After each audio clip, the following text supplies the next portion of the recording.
हाँ, तो हमने कहा ये इतना रिएक्टिव मेटल होता है कि ये किससे रिएक्शन कर लेता है? ऑक्सीजन से। अभी ये जलेगा नहीं, क्योंकि जिसके ऊपर ऑक्साइड लग जाती है, ऑक्साइड की लेयर आ जाती है, वो उसको जलने नहीं देती।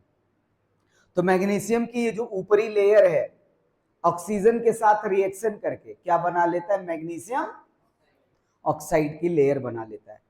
और ये हम सैंड पेपर से क्या करते हैं? इसको घिस के इसका जो लेयर है वो लेयर हटाने का काम करते हैं।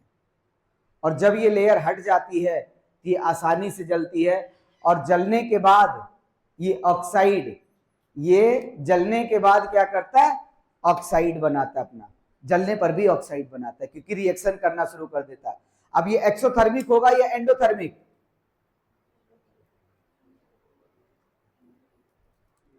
ये कैसा है?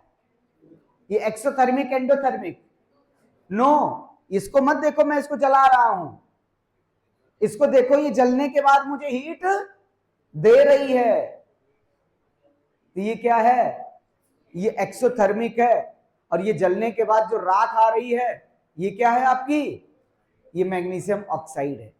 ये मैं इसको रिएक्शन को एग्रीफाई करने के लिए मैं एक बार जला दिया, इसको हीट किया, और जला के मैंने देखा कब ये जल रहा है। अब ये जल रहा है और हमको भी हीट दे रहा है। मैंने सिर्फ रिएक्शन को स्टार्ट करने के लिए काम किया। अब मैं इसको देना बंद कर दूं, क्या रिएक्शन बंद हो गया? लेकिन आप देख लीजिए, ऐसी चीजें होती हैं जिनको हीट दो तो टूटेंगी, नहीं हीट दो तो नहीं टूटती। जैसे CaO, CaCO3 जब तक हीट पाता है CaO में बदलता है। AgBr धूप से हीट पाता है तो AgBr में अलग रहता है, धूप हट गई फिर से वही बन जाता है। तो ये एक्सोथर्मिक है। ये हाथ को जला रहा था, ये हमसे ज्यादा हीट दे रहा था। और कौन सा फ्लेम में जल रहा है? White dazzling flame. A substance is burning in air gives the magnesium oxide। और ये जो ऑक्साइड निकला, इस ऑक्साइड को बोलते हैं हाइड्रोफोबिक। पानी के साथ अगर इसको ऐसे हाथ में लगा ले खूब अच्छे से, और हम पानी लगाएं हाथ में तो नहीं लगने वाला, ये पानी में चिपकता नहीं है। ये ऑक्साइड, मैग्नीशियम ऑक्साइड। तो मैग्नीशियम ऑक्साइड का सवाल ये था कि किस तरीके से हम इसको क्या करते हैं? क्लीन करते हैं। क्यों क्लीन करते हैं? क्योंकि मैग्नीशियम, जो मैग्नीशियम है वो ऑक्सीजन के साथ रिएक्शन करके MgO बना लेता है। MgO और साथ में ये MgO, मैग्नीशियम ऑक्सीजन के साथ रिएक्ट करके मैग्नीशियम ऑक्साइड बनाया रहता पहले से ही। मतलब जो हम लोगों के पास ये रिबन है, ये जो मटेरियल है, इसमें पहले से ऑक्साइड की लेयर बन चुकी है। अब अगर इसे माचिस से जलाना चाहो तो इतनी जल्दी से नहीं जलती। लाइटर से इसलिए जल रहा है क्योंकि थोड़ी मोड़ी जो लेयर बनी है उसको वो जला दे रहा है। बाकी माचिस से नहीं जला पाओगे तब तक जब तक इसको खूब घिस के रगड़ ना दो। और जब ऑक्साइड हटाओगे तो ये चमकना शुरू कर देगा। ठीक है, उसके बाद देखिए इसको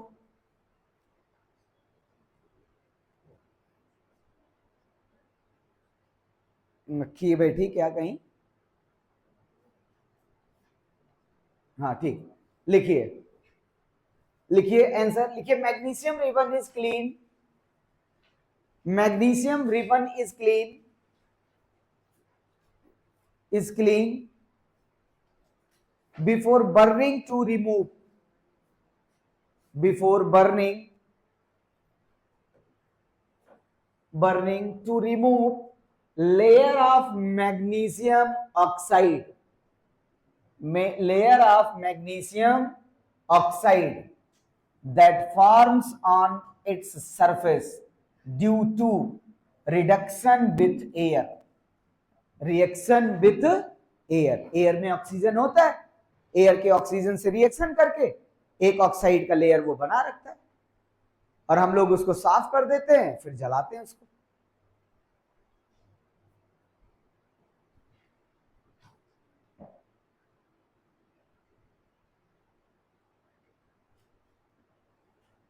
हो गया, लिखिए this ensure that magnesium metal Burns properly and gives visible reaction.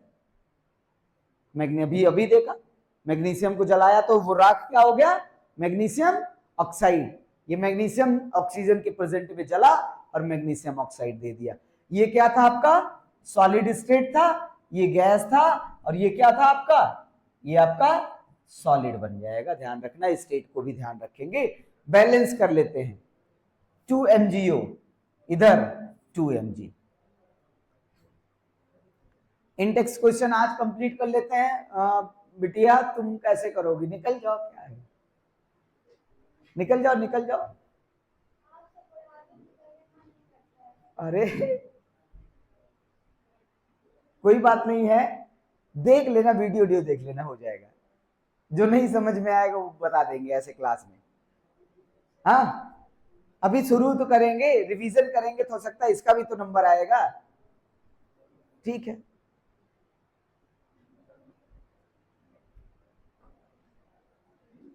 हो गया ये। हाँ हाँ हाँ, और किससे करोगे, चाकू से? अरे सैंड पेपर एक ऐसा मटेरियल होता है जो ऊपरी सरफेस को घिस के खत्म करता है। साइन नहीं लाता, घिस के ऊपर के लेयर को निकालता है। तुम अपने वे से सोच रहे हो कि घर में सैंड पेपर आया था और लकड़ी घिसी जा रही तो उसमें साइन आ रही थी, वो खुरदुरा कर देता है, वो ऊपर की लेयर को हटा देता है। बस चाकू से हटा देना, घिस घिस के। अब कहते हम क्या करें, मैग्नीशियम यूज करें। चलिए आइए नेक्स्ट क्वेश्चन देखिए। इसमें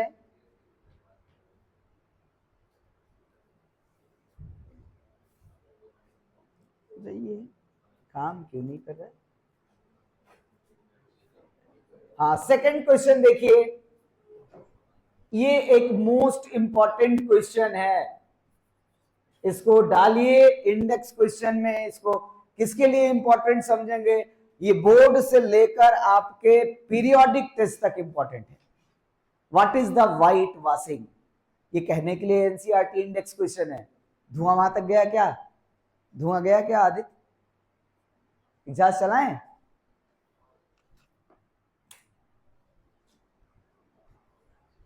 ठीक है, देखिए कहा जा रहा है a solution of a substance x, ध्यान से समझेंगे। A solution of substance x is used for white washing. What is the substance x, what is the chemical formula, इसको भी हम लोगों ने करके देख लिया है। उस दिन 2 दिन तक कटोरे में पड़ा था हमारा। ये रिएक्शन करने के बाद व्हाइट वॉशिंग क्या होता है, कैसे कैसे what is the process of white washing, कितने बता सकते हैं? हाँ बता।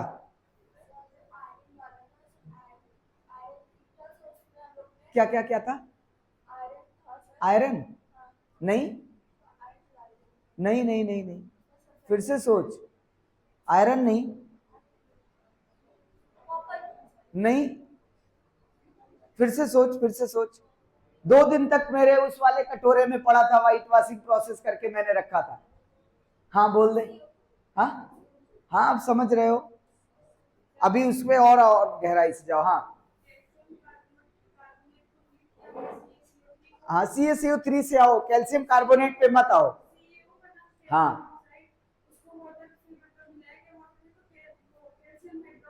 हाँ लाइम ऑफ लाइम की स्टोरी फिर से यूट्यूब पे जाके मेरे ही चैनल पे, मेरे ही वीडियो को देख लो, स्टोरी ऑफ लाइम।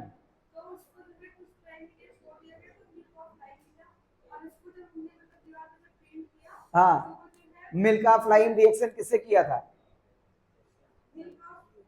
हाँ हाँ हाँ बोलो, बोलते जाओ। हाँ ठीक है, सही बोल रही है। इसके लिए हमने एक पत्थर लाया हुआ था जिसको बोलते थे CaO बोलते थे, कैल्शियम ऑक्साइड।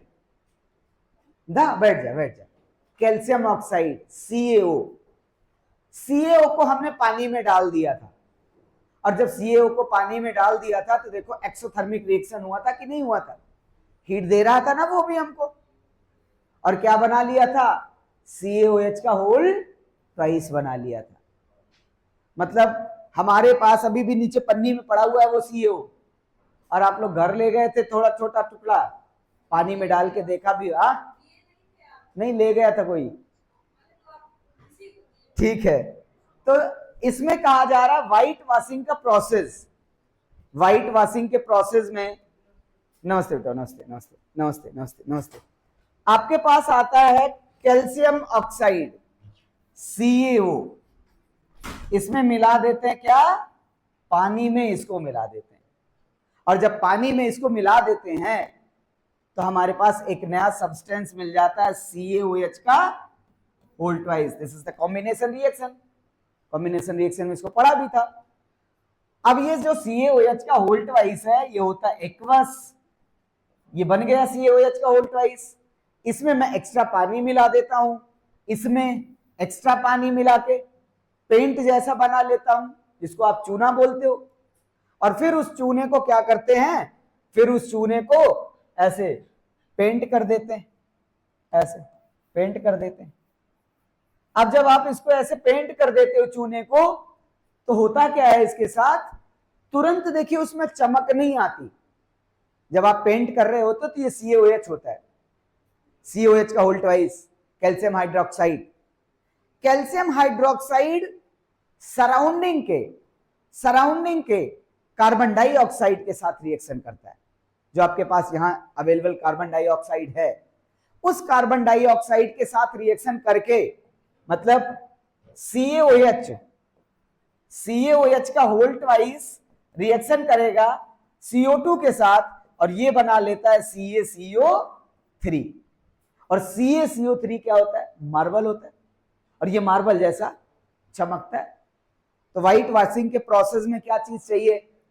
CaO चाहिए। CaO का सॉल्यूशन बनाएंगे, वो CaO का सॉल्यूशन दीवार पे लगाएंगे, और दीवार हमारे बगल से, सराउंडिंग से कार्बन डाइऑक्साइड लेगा, और कार्बन डाइऑक्साइड से CaOH का होल ट्वाइस रिएक्शन करके क्या बना लेगा? CaCO3 बना लेगा। ये बात समझ में आई? That is process of white washing.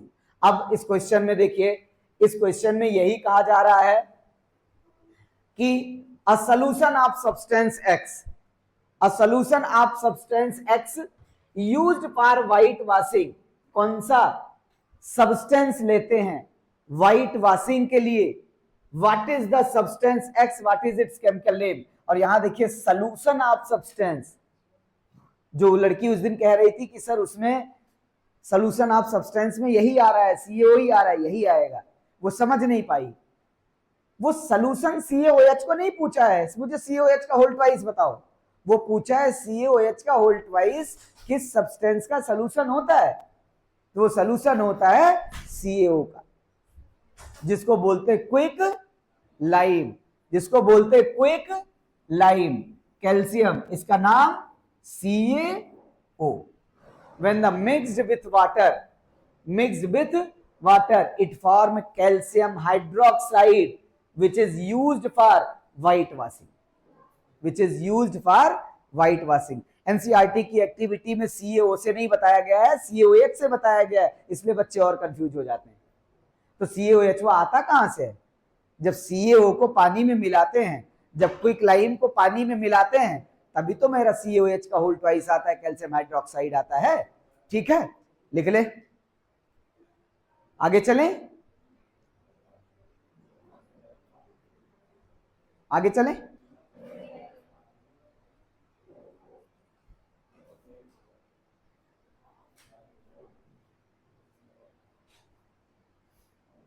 Ma'am बैठी हैं कहा?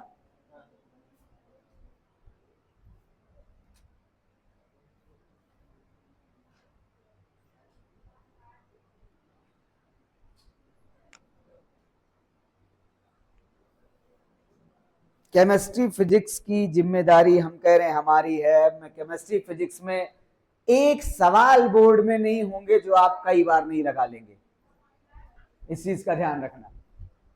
ये काहे हंस रही है इतनी? अच्छा इसको जाना है, 5:30 बज गए। अर्पिता, अरे बज गए बिटिया। अरे पापा इसके कह देंगे कल से जाना नहीं है, 5:30 बज गए। आगे चलिए। ये नोट कर लीजिएगा, रिएक्शन लिखा देते हैं, रिएक्शन लॉ लिख देते हैं। सबसे पहले क्या काम किए थे, CaO को किसमें मिलाए थे, पानी में। क्या दे दिया था, CaOH का होल ट्वाइस, और कुछ दिया था नहीं, कॉम्बिनेशन था 2 का, यही दिया था। ये कौन से स्टेट में था CaO, सॉलिड में, लिक्विड में। ये किस स्टेट में आ गया था, एक्वस। अब क्या करना था, CaOH के होल ट्वाइस में रिएक्शन कराना है, किसके साथ, calcium carbonate, sorry carbon dioxide gas के साथ। क्या मिलाएंगे इसमें, कार्बन डाइऑक्साइड गैस के साथ रिएक्शन करा दिया, और ये क्या बना देगा, CaCO3। और कुछ बनाएगा, और कुछ बनाएगा, हाइड्रोजन गैस धीरे धीरे निकल जाएगी स्लो प्रोसेस से, हाइड्रोजन गैस। ये बन जाता है सॉलिड, ये बन जाता है गैस। ठीक है, ये सारी चीजें मैंने नोट्स में पढ़ाते वक्त सब पढ़ा दिया है, ध्यान रखना।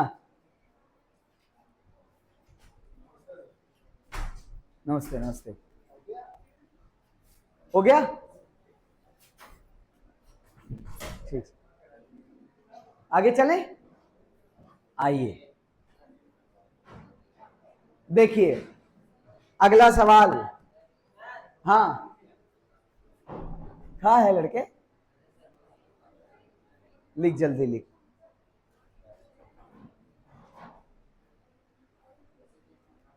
खत्म कर लेंगे हम लोग आज इंडेक्स, मुझे नहीं लगता, नहीं हो पाएगा, फिर भी जहां तक होता है ठीक है। हाँ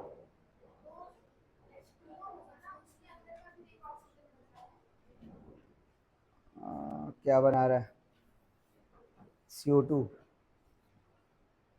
नहीं, हाँ ये हाइड्रोजन नहीं, गलत हो गया, वो पानी बन के निकलेगा, वेपर बन के। इसको देखिए, उसमें देखिए क्या दिया है एनसीईआरटी में, H2O वेपर बन के निकलता है, ये वेपर बन के निकलेगा, ध्यान रखना।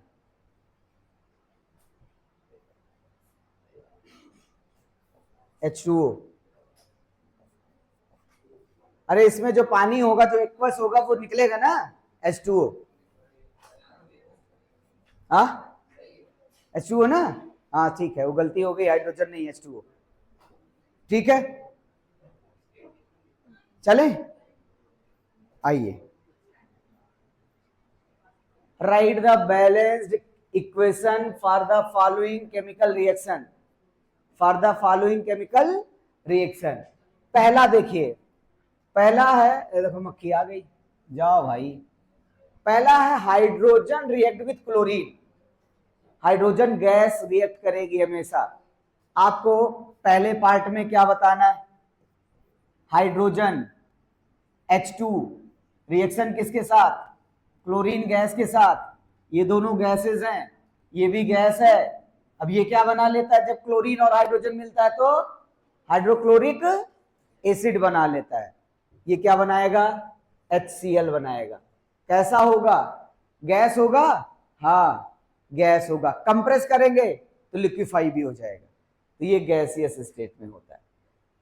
ठीक है, बैलेंस है, नहीं बैलेंस है, 2 हाइड्रोजन 2 क्लोरीन, तो 2 हाइड्रोजन 2 क्लोरीन, 2HCl, बैलेंस हो गया।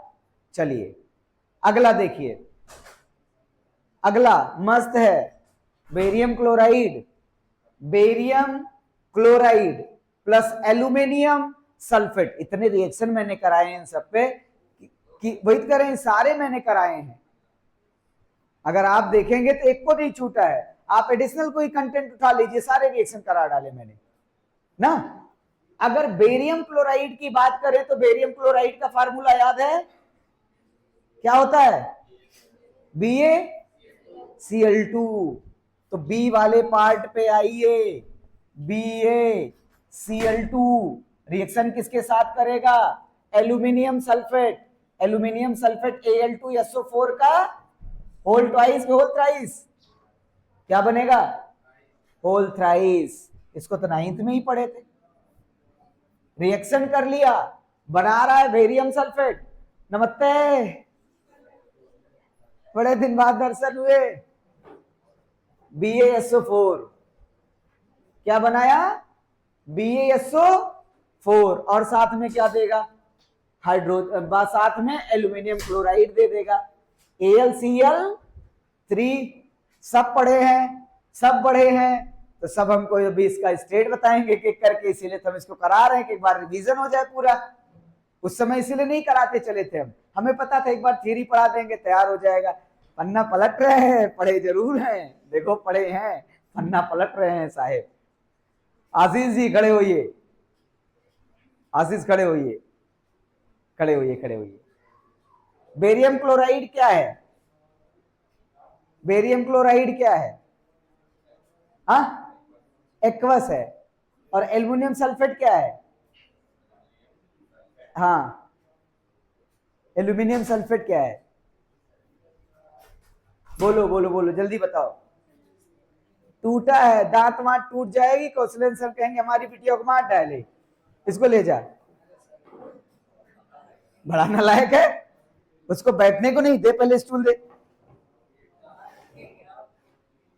ठीक है, ले ले यार कहीं। हाँ बता, ये कैसा होता है? ये एक्वस होता है। कैसा होता है? एक्वस होता है। एक्वस मतलब लिक्विड होता है। ए लड़की, क्या है? क्या ये क्या है? ये कैसे स्टेट में होता है? एक्वस कह दीजिए। हाँ पढ़ाए तो थे लेकिन हम भूल गए। एक्वस होता है। अब बता दीजिए प्रिसिपिएट किसका बनेगा? ये प्रिसिपिएट रिएक्शन है कि नहीं है? प्रिसिपिएट में ही तो पढ़े थे इसको। प्रिसिपिएट किसका बनेगा? BaSO4 का या AlCl3 का? कि बनेगा ही नहीं? आप बता दो, प्रिसिपिएट रिएक्शन है, किसका बनेगा? BaSO4 का। ये सॉलिड PPT बनेगा, किसका? BaSO4 का। और ये केस में होगा, ये क्लोराइड है, एक्वस होता है। क्या होता है? एक्वस होता है। नोट कर लो इसको। सोडियम प्लस वाटर, अरे राम हो, निकाली सोडियम। अब दगे तुरंत। हाँ, अरे यहां नुकसान हो जाएगा तुम्हारा, 70,000 का कैमरा चला जाएगा। हाँ जाने, नहीं नहीं ठीक है, एक बार तो देखे हो। चलिए, बरसात हो रही है, पड़ोसी के दरवाजे पे ले जाके रख देना। जैसे बरसात होगी वैसे दगना शुरू, धड़ाधड़ आग भी निकलेगा। आइए, सोडियम, यहां का सोडियम असिस्वा है। वाटर H2O, रिएक्शन करा दो। सोडियम का पानी के साथ रिएक्शन कराएंगे तो क्या बनाता है? सोडियम ऑक्साइड बनाता है, NaOH, सोडियम हाइड्रोक्साइड। क्या बनाएगा? NaOH बनाएगा। और साथ में NaOH बन गया, हाइड्रोजन गैस। उस दिन ऐसे ऐसे करते करते जला था ना, बना था ना हाइड्रोजन गैस साथ में, तो वो हाइड्रोजन गैस था। ये आपका पानी मिलाएंगे तो H2 गैस ऊपर के लिए दिखा दीजिए। स्टेट, सोडियम कौन से स्टेट में है? सॉलिड। ये कैसा है? लिक्विड। NaOH कैसा होगा? Aqueous, aqueous. उसके बाद देखिए, और आपका H2 गैस, गैस। सोडियम थोड़ा सा लो, बर्तन में रखो, बूंद बूंद करके पानी डालो उस पर, वो रिएक्शन करता जाएगा और NaOH बनाता जाएगा। NaOH क्या होता है? कपड़ा धुल लेना इससे, बेस होता है, अच्छा बेस होता है NaOH। ठीक है, चलिए, तीनों हो गए, लिख लिए सब? जल्दी जल्दी लिख।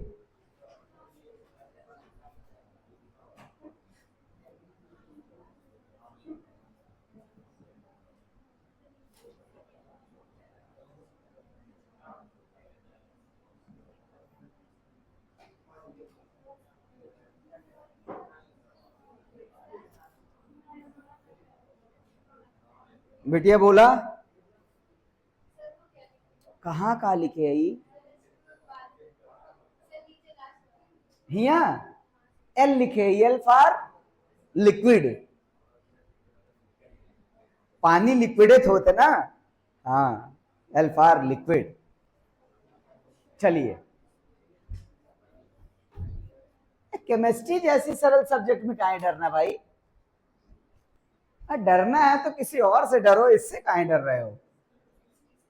केमिस्ट्री से, एसएसटी से डरो तो डरो, हमको भी डर लगती उससे। पता नहीं किसके किसके पूर्वजों का नाम पूछते रहते हैं। चलिए, हाँ, एसएसटी से डर नहीं लगता, एक लड़की है यहाँ ना, क्योंकि वो एसएसटी ही दिन भर रचती रहती है, अपने मोहल्ले में भी एसएसटी रचती रहती है। अरे ऐसे ही कह रहे हैं, चल आ जा।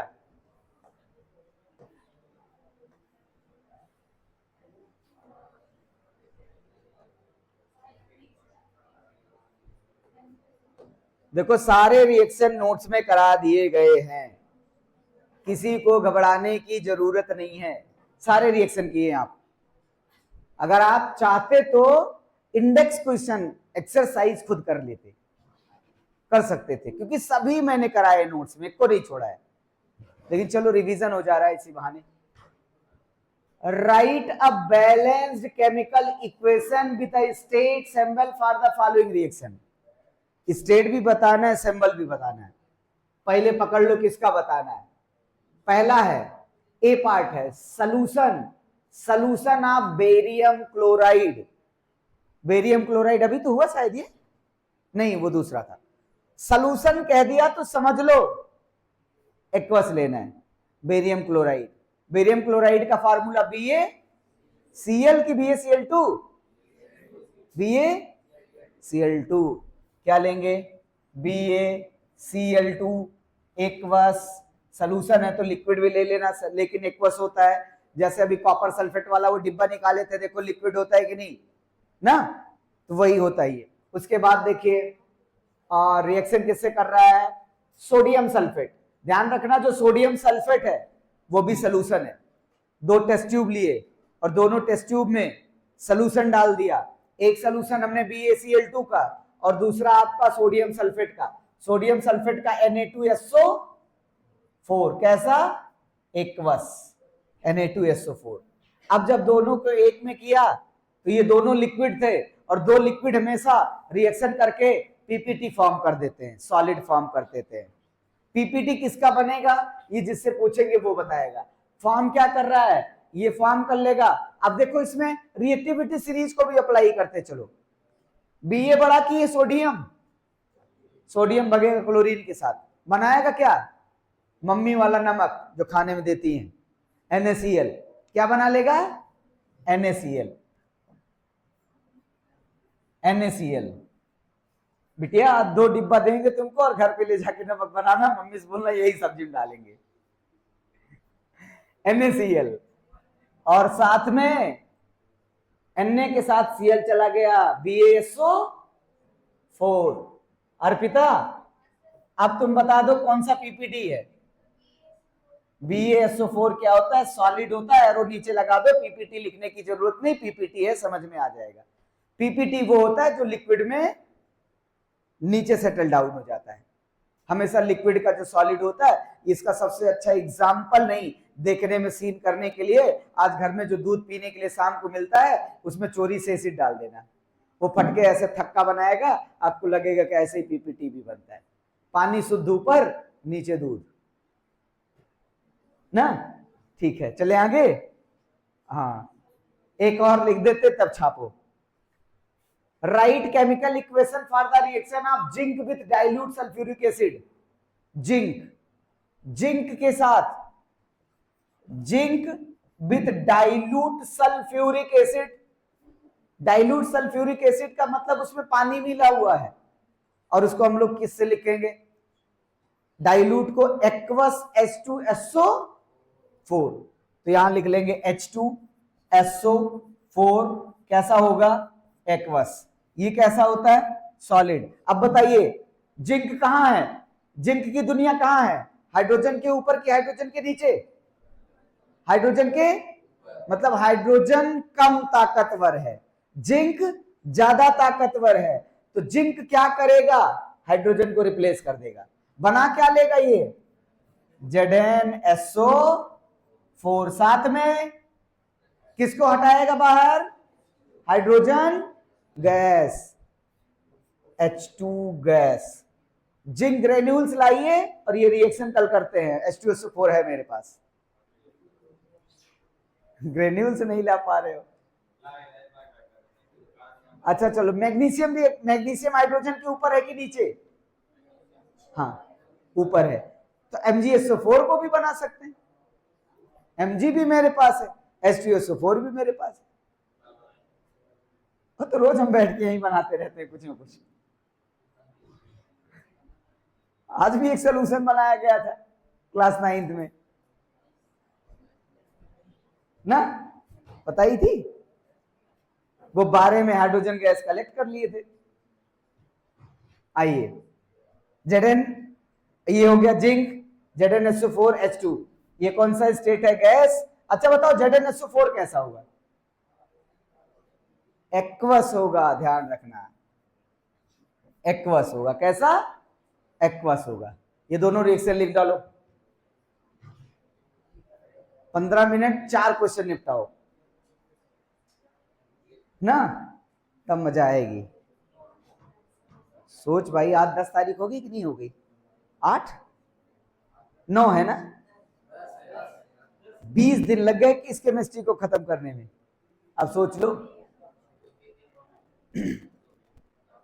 10 तारीख से शुरू हो गई थी क्लास, 20 से स्टार्ट किए थे।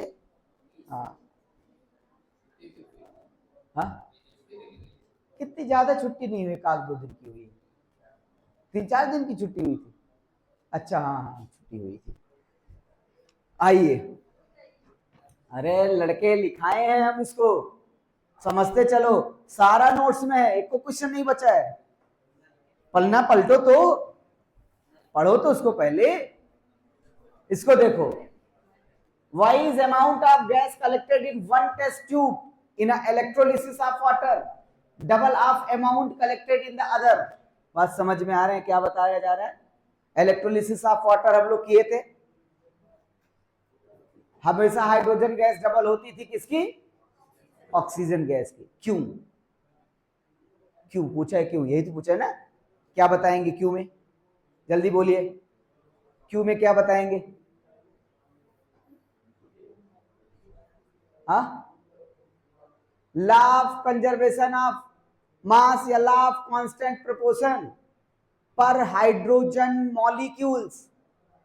हाइड्रोजन, क्योंकि पानी का डिकम्पोजिशन कर रहे थे, वाटर मॉलिक्यूल्स मेड अप पर oxygen molecule of 2 hydrogen molecule. एक ऑक्सीजन मॉलिक्यूल के साथ कितने हाइड्रोजन लेने पड़ते हैं? 2। क्योंकि जब कोई H2O डिकम्पोज होता है तो ये 2 हाइड्रोजन और सिंगल ऑक्सीजन में ब्रेक हो सकता है। तो एक ऑक्सीजन मॉलिक्यूल बने, मतलब O2 बने, इसके लिए मुझे 2 मॉलिक्यूल हाइड्रोजन गैस के बनाने पड़ते हैं। क्योंकि आपने देखा, जब दूसरा H2O टूटेगा तो एक H2A और दे दिया और साथ में एक O2 और दे दिया। अब देखिए ये क्या बना लेता है? ये 2H2 बना लेता है, 2 ऑक्सीजन मॉलिक्यूल हाइड्रोजन मॉलिक्यूल बना लेता है और उसमें एक ऑक्सीजन मॉलिक्यूल बनता है। इसलिए कितने का रेशियो आता है? 2:1 आता है। Why? Because the water is consist per molecule of per atom of oxygen is 2 atom of hydrogen। Oxygen के एक एटम पर कितने एटम हाइड्रोजन के लगे होते हैं? 2 एटम हाइड्रोजन के लगे होते हैं। इस वजह से हम लोगों का हमेशा हाइड्रोजन अमाउंट में 2 गुना होता है और ऑक्सीजन अमाउंट में 1 होता है, 1 टाइम्स होता है। अगर 1 लीटर ऑक्सीजन मिलेगा तो कितना लीटर हाइड्रोजन मिलेगा? 2 लीटर हाइड्रोजन मिलेगा। ये बात समझ में आ गई? ठीक है, आइए। तुम्हारे पापा का फोन आ रहा होगा, 6 बजे आएगा, एक बार चेक करके तब जाइएगा। वो समझ रहे हो ना? हाँ, अगले सवाल पे आइए। अगला सवाल देखिए, अगला है why does colour of copper sulphate, most important डालिए पीरियोडिक और यूनिट टेस्ट और बोर्ड के लिए। 3 दिन इसको टेस्ट ट्यूब में भर के रखे थे, यही था, पढ़ा था ना। कौन सा सोल्यूशन लिया था हम लोगों ने? कॉपर सल्फेट सोल्यूशन लिया था, और कॉपर सल्फेट सोल्यूशन में आयरन की पिन डाल के रखी, और जब आयरन की पिन डाला था कॉपर सल्फेट सोल्यूशन में, तो थोड़े दिन बाद आपने क्या देखा था? आपने देखा कि जो आयरन है उसका कलर बदल जाता है। आयरन के ऊपर कौन डिपॉजिट हो जाता है?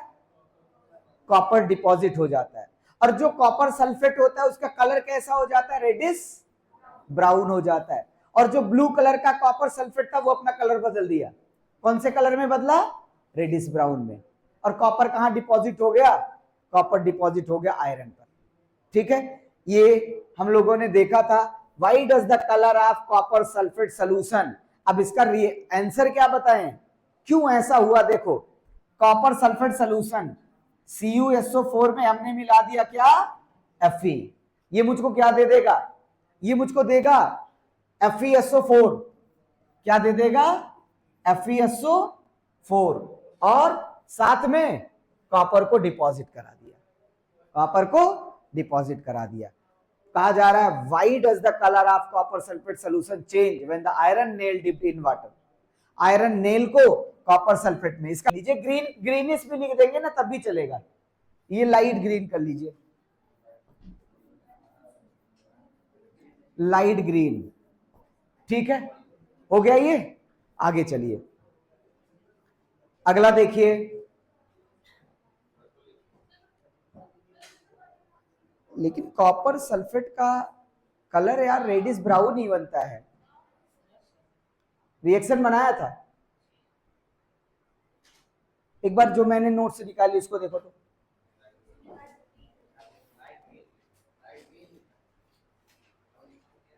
नहीं ठीक है, रेडिश ब्राउन कॉपर का कलर हो जाता है, वो कॉपर डिपॉजिट हो जाता है रेडिश ब्राउन का। सही है, सही है। ऊपर वाले का क्या? उसको लिखा चुके हैं जब हमने इलेक्ट्रोलिसिस पढ़ाया हुआ है, इलेक्ट्रोलिसिस की नोट्स में आई है, वो लिखा हुआ है। हाँ,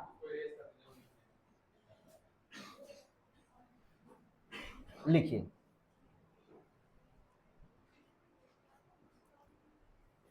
अब रीजन क्या बताएंगे इसके लिए? Why does the colour of copper sulphate solution change? Colour क्यों चेंज हो रहा है? क्योंकि आयरन ज्यादा रिएक्टिव है। किससे ज्यादा रिएक्टिव है? कॉपर से।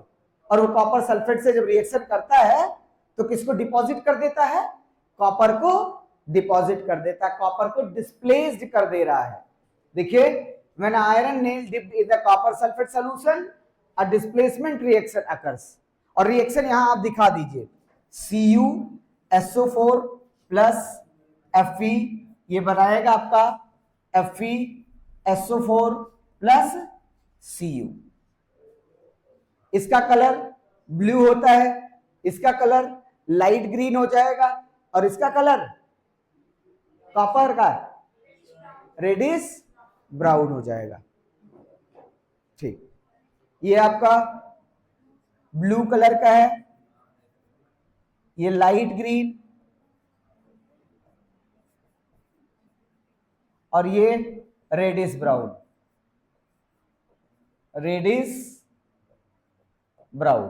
ठीक है, देखिए, under reddish brown copper is deposited on the iron nail.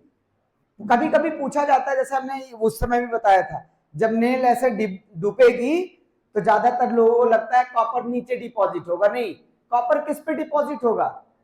Nail पे डिपॉजिट होगा, उस आयरन मटेरियल पे डिपॉजिट होगा, और उस कॉपर का कलर कैसा होगा? Reddish brown. ठीक है, चलिए आगे हटाएं, छोड़ दें क्या? अब इसके बाद देखें क्या है, सवाल क्या है।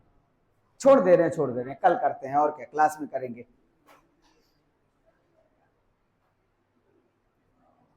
हो गया?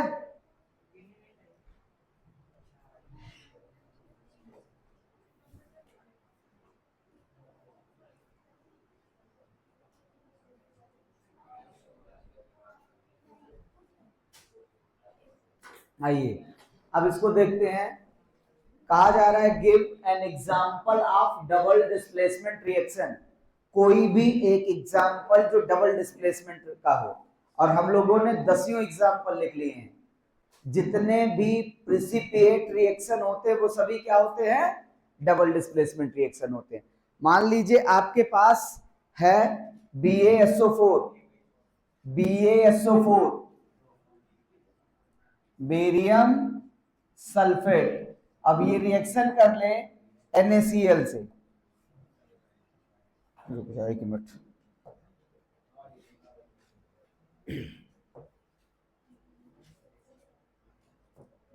ये BaSO4 एक्वस सोल्यूशन ले लेते हैं और NaCl का एक्वस सोल्यूशन ले लेते हैं।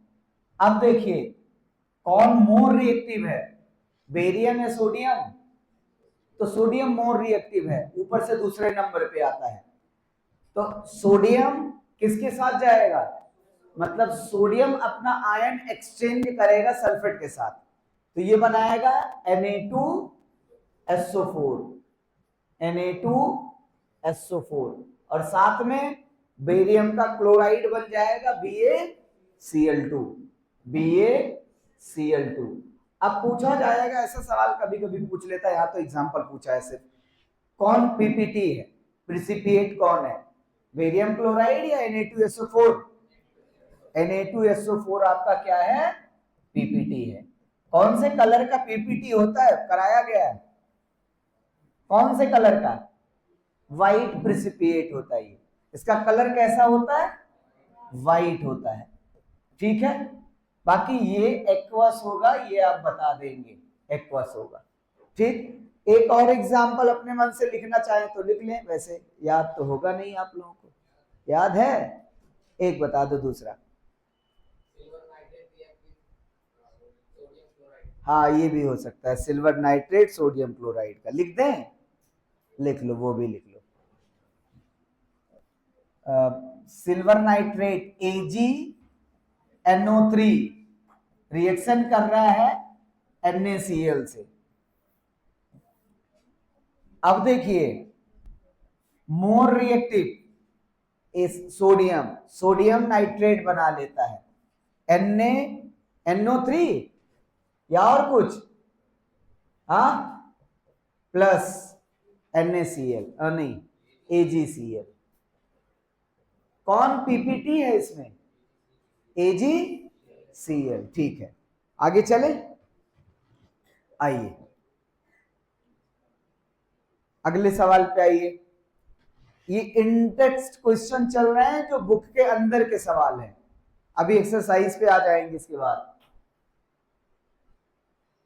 ये इसके बाद अब आ जाइए, ये वाला जो सवाल है इसको देखिए।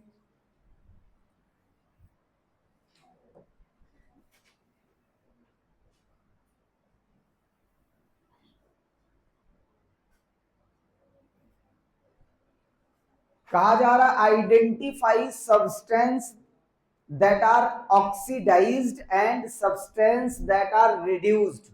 मतलब ये कौन सा रिएक्शन है, oxidation and reduction, redox reaction है। इस रेडॉक्स रिएक्शन में कौन ऑक्सीडाइज्ड हुआ है ये पूछना है, ये इसमें हम लोगों को बताना है, और कौन रिड्यूस्ड हुआ है। तो सबसे पहले तो ये पहचानना सीखे कि ऑक्सीडाइज्ड में ऑक्सीडेशन हुआ कहां है। यहां आपके पास सोडियम था और सोडियम में कौन आ गया, ऑक्सीजन। ऑक्सीजन, तो ऑक्सीजन आया, किसका ऑक्सीडेशन हुआ, ऑक्सीडेशन हुआ यहां, और किसका ऑक्सीडेशन हुआ, सोडियम का। मतलब कौन ऑक्सीडाइज्ड हुआ, सोडियम। अब एक तरीका और होता है इसका समझने का, देखो सोडियम जब यहां आया, इसके साथ कंपाउंड बनाया Na2O के साथ, तो Na का जो कॉन्फ़िगरेशन होता है 281 होता है।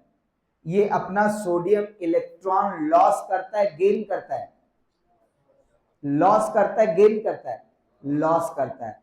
तो जो अपना इलेक्ट्रॉन लॉस करता है वो ऑक्सीडाइज होता है, और जो अपना इलेक्ट्रॉन गेन करता है वो क्या होता है, रिड्यूस्ड होता है।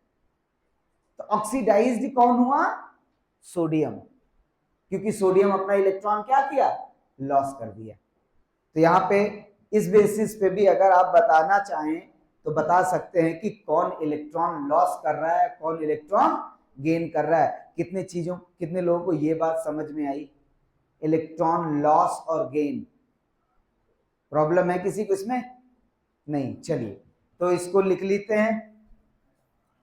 आइए लिखिए, सोडियम ऑक्सीडाइज्ड हुआ है क्योंकि सोडियम लॉस ऑफ इलेक्ट्रॉन में है, एक इलेक्ट्रॉन का लॉस किया ना इसके साथ जुड़ने पर, और ऑक्सीजन अपना इलेक्ट्रॉन गेन कर लिया। देखिए ऑक्सीजन Na2 का मतलब ऑक्सीजन गेन कर लिया है, 4 Na2 Na2O। ठीक, लिख लो इसको।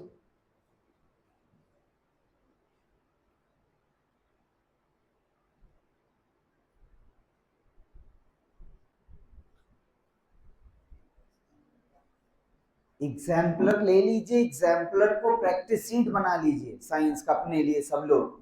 मैं इनटेक्स्ट क्वेश्चन और एक अपनी वर्कशीट कंप्लीट कराता चल रहा हूं, आप अपना एग्जाम्पलर अपने घर पे सॉल्व करते रहिए, और उसके सवाल अगर फंसते हैं तो बताइए, फिर वो भी सॉल्व कराया जाए। लेकिन कुछ तो प्रैक्टिस करने के लिए अपने पास रखिए कि जहां सलूशन ना हो, मैं जब उठाऊं कोई चीज तो मुझे पता लगे कि मुझे कितना आ रहा है कितना नहीं आ रहा है। सेल्फ टेस्ट बहुत जरूरी होता है, वही घर में जब बैठेंगे सॉल्व करने तो ये बताएगा कि मुझे कितना आ रहा है। हो गया। चलिए अब देखिए, रिड्यूस्ड कौन हुआ था, ऑक्सीजन। क्यों? क्योंकि ऑक्सीजन ने अपना इलेक्ट्रॉन क्या किया था, गेन किया था। यहां पे आप लिख लीजिए, loss of electron, a metal loss of electron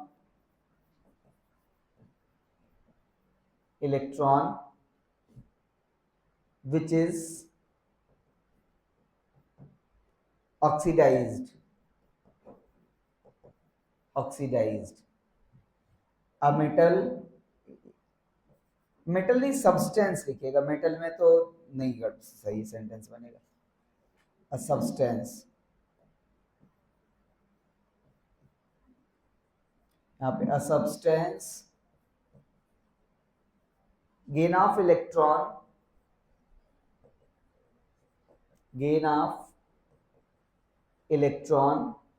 which is reduced। ठीक है, हो गया। चलें आगे बढ़ रहे हैं। अब आइए सेकंड में, देखिए यही चीज पूछा है, इसमें दो पार्ट था। जब आप आएंगे अपने इंडेक्स क्वेश्चन में दो पार्ट नहीं, तीन पार्ट है इसमें, दो, अभी एक और आएगा। इसमें भी यही बताना है कौन ऑक्सीडाइज हो रहा है कौन रिड्यूस्ड हो रहा है। ये देखते हैं, पहले ऑक्सीडेशन रिडक्शन पहचान लेते हैं। कॉपर में था ऑक्सीजन लगा हुआ, ऐसा रिएक्शन हुआ कि कॉपर का ऑक्सीजन निकल गया। हमने क्या पढ़ा था, ऑक्सीजन का निकल जाना क्या कहलाएगा, रिडक्शन। तो ऑक्सीजन का निकल जाना रिडक्शन, यहां आपका क्या हो रहा है, रिडक्शन हो रहा है। और हाइड्रोजन में ऑक्सीजन, ये क्या हो रहा है, ऑक्सीडेशन हो रहा है। अब देखिए कॉपर यहां आया, यहां ऑक्सीजन, इसमें रिड्यूस्ड कौन हुआ, कॉपर। क्योंकि कॉपर जब इसके साथ जुड़ा था तो कॉपर के ऊपर पॉजिटिव चार्ज थे, पॉजिटिव आयंस थे, और पॉजिटिव आयंस उसके पास होते हैं जिनका इलेक्ट्रॉन निकल जाता है। इसका मतलब है कि जब ये इससे अलग हुआ तो अपना इलेक्ट्रॉन गेन कर रहा है, लॉस कर रहा है। फिर से देखिए, CuO, कॉपर के पास कितने चार्ज हुआ करते थे, प्लस प्लस, और ऑक्सीजन के पास ये ऐसे था, इस तरीके से। अब ये अकेला यहां लिखा है तो Cu++ तो है नहीं, इसका मतलब है कि Cu++ तब बनता है जब उसका 2 इलेक्ट्रॉन निकला होता है। कॉपर का अगर आप इलेक्ट्रॉनिक कॉन्फ़िगरेशन देखेंगे कहीं लिखा है Cu++, इसका मतलब है कि कॉपर का 2 इलेक्ट्रॉन निकल गया है। जब इसके साथ जुड़ रहा था तो इसमें 2 इलेक्ट्रॉन नहीं थे, निकल चुके थे जब ये कंबाइन था।